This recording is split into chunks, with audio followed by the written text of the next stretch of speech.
মুছলিম সম্প্ৰদায়ৰ হৈও গোমাংস স্পৰ্শ নকৰে ভাইজান খ্যাত সলমান খানে কেৱল গোমাংসই নহয় গাহৰি মাংস স্পৰ্শ নকৰে অভিনেতা সলমান খানে এই হিন্দু ধৰ্মৰ প্ৰতি শ্ৰদ্ধা নেকি অভিনেতা সলমান খানৰ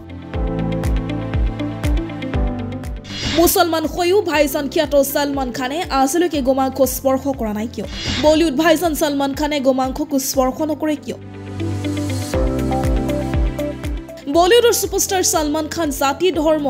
নিৰ্বিশেষে জনপ্ৰিয় অভিনেতা কিন্তু ধৰ্মীয় ৰাজনৈতিক বিষয়ত তেওঁ বিভিন্ন সময়ত আৰু বিভিন্ন ধৰণে নিজৰ স্থিতি স্পষ্ট কৰিব লগা হৈছিল তেনে এটা পৰিস্থিতিত সলমানে দাবী কৰিছিল যে তেওঁ মুছলমান হ'লেও গোমাংস স্পৰ্শ নকৰে সলমানে সকলো ধৰ্মৰ সমন্বয়ত বিশ্বাস কৰা বুলি দাবী কৰে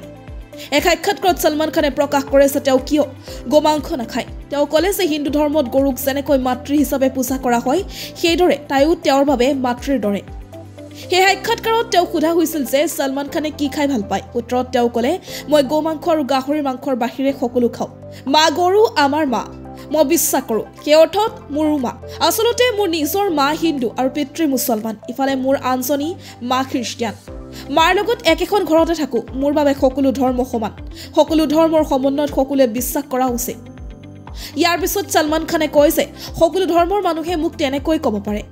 মোৰ ঘৰখন হিন্দুস্তানৰ এই টুকুৰা উপাধিৰ বাবে সলমান খানক এবাৰতকৈ অধিক দেশদ্ৰোহী বুলি অভিহিত কৰা হৈছে কেৱল সেয়াই নহয় ভাৰতীয় চিনেমালৈ তেওঁ অৱদান পাহৰি আনকি ছ'চিয়েল মিডিয়াতো তেওঁৰ নাম উল্লেখ কৰা হৈছে আৰু কৈছে পাকিস্তানলৈ যাওক ইয়াৰ পিছতো সলমানে বাৰে বাৰে ভাৰতীয় সংস্কৃতিক আন্তঃৰাষ্ট্ৰীয় পৰ্যায়ত গৌৰৱেৰে উপস্থাপন কৰিছে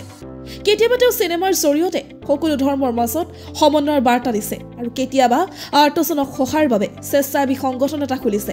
মানৱতাৰ ধৰ্মত যে তেওঁ সঁচা অৰ্থত বিশ্বাস কৰে সেই কথা প্ৰমাণ কৰিছে গণেশ চতুৰ্থী আৰু দীপাৱলী যেনেকৈ তেওঁৰ ঘৰত ঈদ উদযাপন কৰা হয় গোটেই যোৱা বছৰটো আতংকিত হৈ কটালে সলমানৰ পৰিয়ালে গেলেক্সি এপাৰ্টমেণ্টত কৃষ্ণৰ গেঙৰ প্ৰথম আক্ৰমণ তাৰপিছত এমাহ ধৰি মৃত্যুৰ ভাবুকি অৱশ্যে ইয়াৰ মাজতে কটকটীয়া নিৰাপত্তাৰ অধীনত অব্যাহত আছে গুলীচালনা তেওঁ শেহতীয়া ছবি চিকান্দাৰৰ পিছত তেওঁ মেগা বাজেটৰ দক্ষিণ ভাৰতীয় ছবিত অভিনয় কৰিব